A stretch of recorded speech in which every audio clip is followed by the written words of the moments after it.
Então, meus amores, como eu falei para vocês, esse módulo 12, né, tanto a apostila 34, quanto a 35, quanto a próxima, a 36, vão citar informações e conteúdos que a gente já viu desde a primeira série. Então, basicamente, aqui ele vai falar sobre ecologia, lembrando, né, da organização em organismo, população, comunidade, ecossistema, biosfera. Na apostila 35, ele vai focar sobre os processos da densidade populacional, o que regula o crescimento da população ou a diminuição da mesma. Então, o que é uma densidade populacional? É a quantidade de indivíduos pela área que eles preenchem, né, pelo espaço que eles preenchem.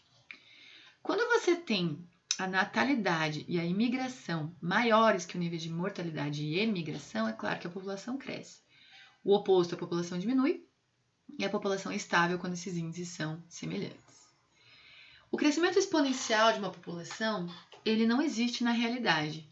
Então, o potencial biótico exponencial não existe. Por quê? Porque ele é limitado pela resistência do meio, que são os recursos presentes ali. Espaço, alimentação, o próprio nicho dos indivíduos, né? A quantidade de fêmeas, o período reprodutivo.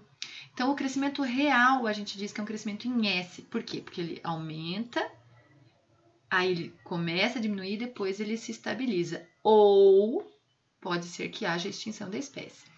Então, na estabilização, eu chamo isso de assíntota, né? Que é a constância desses indivíduos. Quando a gente percebe a dinâmica de populações, nós temos as relações entre os organismos.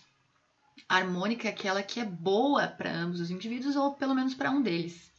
Então, a gente percebe que numa relação harmônica, quando as espécies convivem, elas podem aumentar a densidade populacional. Por quê? Porque elas vão ter uma maior distribuição de alimento ou uma maior proteção, uma possibilidade maior de invasão de território. Né? Nós temos aí como os exemplos o inquilinismo, quando uma mora em cima da outra, o comensalismo, que seria o aproveitamento dos alimentos de uma da outra, a protocooperação, que não é obrigatório, o mutualismo, que é obrigatório.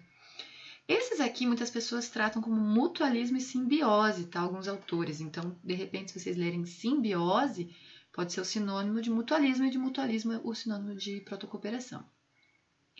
E colônias e sociedades. Essas duas últimas, nós temos espécies iguais se relacionando. Então, nós temos relações intraespecíficas harmônicas. E aqui as interespecíficas harmônicas. Da mesma forma, as desarmônicas. Ao contrário da harmônica, uma das associações, dos indivíduos ou das espécies pode ser prejudicada. Então, aqui vocês percebem como esse paramécium está diminuindo o número de indivíduos ao longo dos dias. Então, provavelmente, tem o mesmo nicho de competição aqui, e essa Aurelia, né, o paramécium Aurelia, ela compete e ganha os recursos do caudatum, diminuindo essa população. Então, nós temos a predação, relação predador-presa, o parasitismo, parasita e hospedeiro, a competição, que pode ser intra ou interespecífica, por território, por alimento, e interespecífica se eu falar de fêmeas, por exemplo, e o canibalismo, né, que é comum em muitas espécies, principalmente de insetos. Os organismos, eles apresentam uma sucessão ecológica, que eu chamo de primária, quando é a primeira vez que eles estão colonizando, e secundária, quando esse ambiente passou por algum desajustes e eles voltam a colonizar. Então, a comunidade pioneira, chamada de Ecese, né, ela apresenta altos índices de biomassa, mas principalmente de produtividade primária bruta, quer dizer, de fotossíntese. A fotossíntese é maior que o índice de respiração, então a produtividade primária líquida é alta.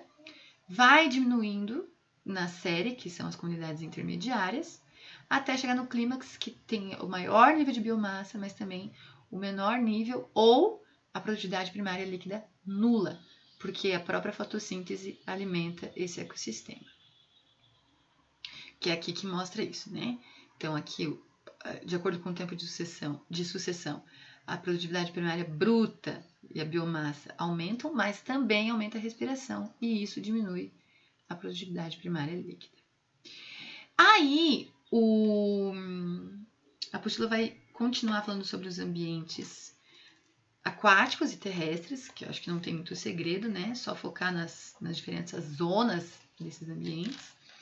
E sobre os biomas tanto mundiais quanto brasileiros, focando que biomas são ecossistemas com iguais condições de relevo, vegetação, fatores climáticos ou fatores abióticos, bem como de fauna, tá? E é isso, bem tranquilo.